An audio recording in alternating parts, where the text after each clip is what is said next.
एक बड़ी सी कंपनी में ब्रिजेश अपनी कैबिन में थोड़ा परेशान बैठा हुआ था। तभी वहाँ पर उसका नौकर रामू दरवाजा खटखटाता है। रामू को दरवाजे पर देखकर ब्रिजेश उसे अंदर बुलाता और परेशान होकर कहता है, पता लगा है कुछ मेरी बेटी का?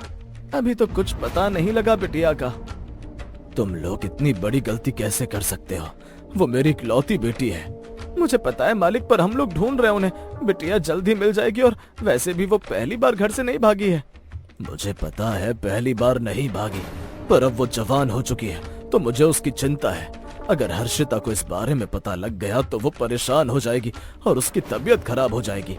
नहीं, मैंने मालकिन से कह दिया कि बिटिया ट्रिप पर गई है, आप चिंता मत करिए।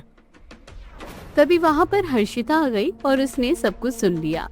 अपनी पत्नी को देखकर ब्रिजेश काफी परेशान हुआ और बोला, अरे हर्षिता, तुम अचानक ऑफिस में क्या हुआ है? मेरी बेटी वो कहाँ है? वो कहाँ है? अरे बताया तो ट्रिप पर गई है। नहीं, आप लोग झूठ बोल रहे हैं। कहाँ पर है मेरी बेटी? इस पर ब्रिजेश हर्षिता को सब कुछ बताता है, जिस पर हर्षिता कहती है, अजी आपको उसे नहीं डांटना था। आपको पता है ना, वो हमारी इकलौती बेटी है। अगर उसे कुछ हो गया तो? तुम चिंता क्यों कर रही हो? उसे कुछ नहीं होगा, हमारे आदमी उसे ढूंढ लेंगे। इसके बाद रामू वहाँ से चला जाता है। दूसरी तरफ गौरी बाजार में सब्जी लेने के लिए गई। वो अपनी दोनों बहुओं को साथ में ले गई थी। तभी उसने बड़ी बहू मिताली से कहा, अरे बड़ी बहू, जल्दी से सब्जी ले लो। और छोटी बहू, तुम्हें कुछ और लेना है क्या? नहीं माँ जी, मुझे कुछ नहीं लेना है। तो फिर ठीक है। अभी वो लोग सब्जी ले ही रहे थे कि तभी अचानक संगीता की नजर एक लड़की पर पड़ती है जो कूड़ा बिन रही थी। उसे देखकर वो थोड़ी परेशान हुई और अपनी सास से कहती है, अरे माँ जी, वो देखिए, वो लड़की कितनी सुंदर है। ये सुनकर जब गौरी उस तरफ देखती है तो वो हैरान हो जाती है और बोलती है, हाँ, कह तो तुम बिल्कुल ठीक रही हो, ये तो कूड़ा बिन रही है। हाँ, मुझे पता है, लगता है इसके घर के हालात खराब है, इसलिए कूड़ा बिन रही है। वैसे हमारे देवर के लिए ऐसी सुंदर लड़की कहाँ मिलेगी? अरे नहीं, इसे देखो तो पता नहीं कहाँ से आई होगी। मुझे तो ये अनाथ लगती है। तो क्या हो गया माँ जी, एक बार उसके पास चलकर देखते हैं।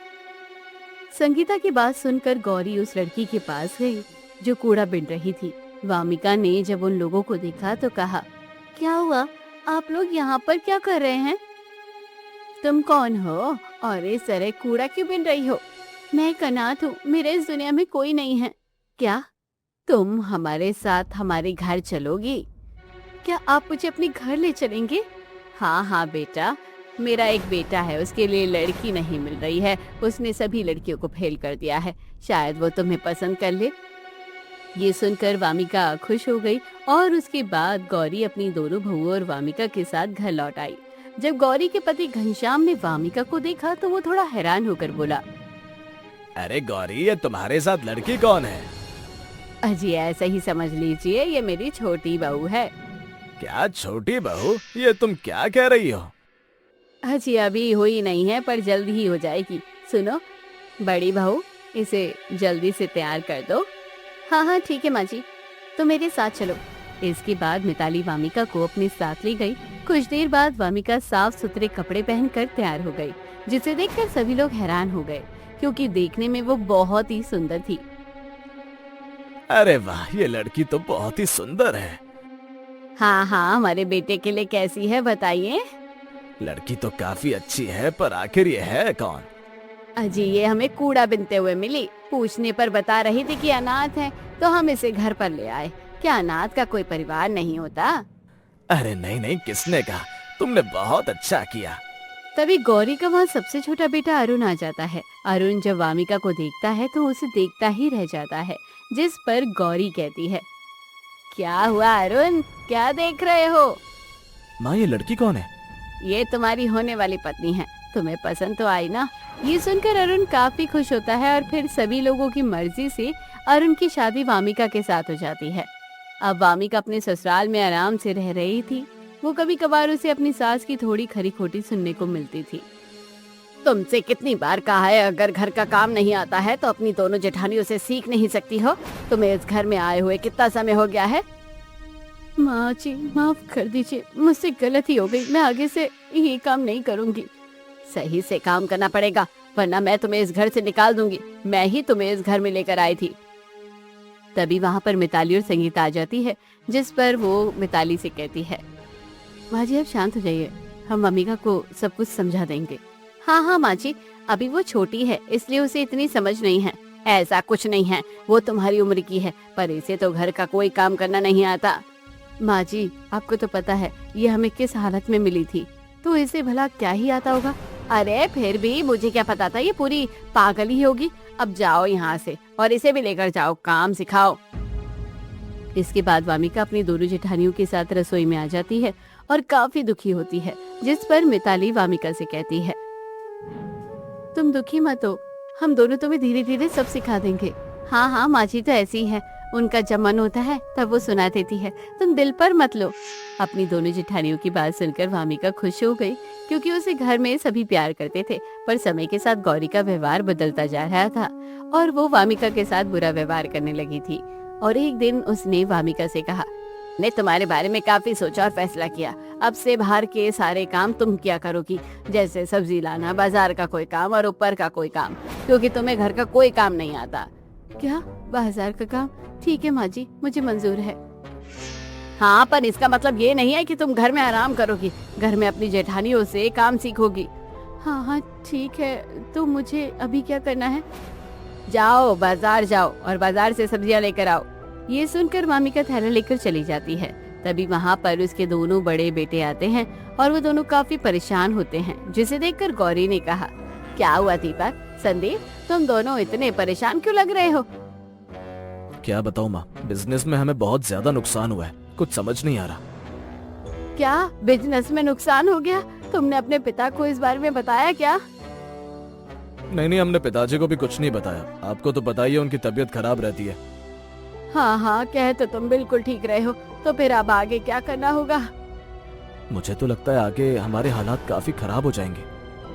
ये सुनकर गौरी काफी परेशान हो जाती है। वहीं जब ये बात मिताली और संगीता को पता चलती है तो वो भी काफी परेशान होती है। हे भगवान, अब ये नई मुसीबत क्या आ गई है अचानक से, बिजनेस में लॉस कैसे हो गया है? कुछ समझ नहीं आ रहा, कुछ दिनों से परेशान थे, लगता है काम सही से नहीं हो पाया है, जो प्रोजेक्ट मिले थे वो भी अधूरे से रह गए हैं। पर आखिर ऐसा कैसे हो सकता है? तो अब हम लोगों को क्या गरीबी में जीना पड़ेगा? अब ये तो वक्त ही बताएगा। वहीं दूसरी तरफ वामिका बाजार गई और सब्जी लेने लगी। तभी अचानक वो रामू से टकरा जाती है। रामू जब वामिका को देखता है तो थोड़ा हैरान हो जाता है। अरे तुम यहाँ पर? रामू को देखकर वामिका काफी ज्यादा घबरा गई और वहाँ से भाग गई, जिस पर रामू ने कहा, पर ये कैसे हो सकता है, ये तो शादीशुदा है। नहीं, मुझे जरूर कोई गलतफहमी हुई है, ये कोई और है। ये कहकर रामू भी वहाँ से चला आया। शाम के समय वामिका घर लौट कर आई। उसने देखा उसकी दोनों जेठानी काफी परेशान थी, जिस पर वामिका ने कहा, क्या हुआ, आप दोनों इतने परेशान क्यों हो रहे हैं? क्या बताऊं, बिजनेस में हमें बहुत ज्यादा लॉस हो गया है और अब हमारी हालत खराब होने वाली है। क्या बिजनेस में लॉस हो गया? पर कैसे? ये तो नहीं पता, लगता है प्रोजेक्ट पूरे नहीं हो पाए। तभी वहाँ गौरी आई और गुस्से से बोली, सब तेरी वजह से हुआ है, जब से तू मेरे घर में आई है तब से हमारे घर की शांति भंग हो गई है। ये आप क्या कह रही है माँ जी? भला मेरी वजह से कैसे हो सकता है? तेरी वजह से ही हुआ है, हमने तुझे घर में लाकर बहुत बड़ी गलती कर दी है। कहते हैं गरीबों को अगर घर में ले आओ तो फिर गरीबी आ जाती है। ये सुनकर वामिका काफी ज्यादा दुखी होती है, जिस पर मिताली कहती है, माँ जी आप देवरानी जी से ऐसा क्यों कह रही हैं? वो तो गरीब है, तो हो गया जो होना था। तुम दोनों शांत ही रहो, तुम दोनों ने इसे ज्यादा ही सिर पर चढ़ा लिया है। ये सुनकर वामिका अपने कमरे में चली गई और जोर जोर से रोने लगी। क्या सच में मैं इतनी ज्यादा मनहूस हूँ? पर ऐसा कैसे हो सकता है? मेरे माता पिता तो कहते थे मैं बहुत अच्छी हूँ, मैं उनकी लक्ष्मी हूँ। ये कहकर वो काफी दुखी होती है। शाम के समय जब अरुण लौट कर आता है तो उसे उसकी दोनों भाभियां सब कुछ बताती हैं, जिस पर अरुण अपने कमरे में आया और वामिका से बोला, मुझे पता लगा आज तुमसे माँ ने बहुत उल्टा सीधा कहा, तुम चिंता मत करो, मैं माँ से बात करता हूँ। अगर माँ जी को मैं पसंद नहीं थी तो फिर मुझे लेकर क्यों आई और क्यों तुमसे शादी कराई? ऐसा कुछ भी नहीं है, शुरुआत में सब सही था, अचानक बिजनेस में लॉस होने की वजह से माँ थोड़ी परेशान है। अगर ऐसी बात है तो आप चिंता मत कीजिए, सब सही हो जाएगा। ये सुनकर अरुण भी कुछ नहीं कहता और कुछ दिन बाद अचानक दीपक और संदीप गौरी के पास भागते हुए आते हैं और कहते हैं, माँ चमत्कार हो गया, हमारा जो भी बिजनेस लॉस था वो ठीक हो गया। क्या ठीक हो गया? पर अचानक कैसे ठीक हो गया? पता नहीं माँ, यही तो समझ में नहीं आ रहा। कोई अमीर आदमी हमारी मदद कर रहा है। क्या कोई अमीर आदमी? क्या तुम लोग उसे जानते हो? नहीं, हम उसे नहीं जानते। तभी वहाँ घनश्याम आया और बोला, क्या हो गया? आज तो बड़े खुश लग रहे हो। अजी हम लोगों ने आपसे एक बात छुपाई थी। हमें बिजनेस में लॉस हो गया था, पर वो आज एकदम सही हो गया है। क्या सही हो गया? पर कैसे? किसी अजनबी ने हमारी मदद कर दी।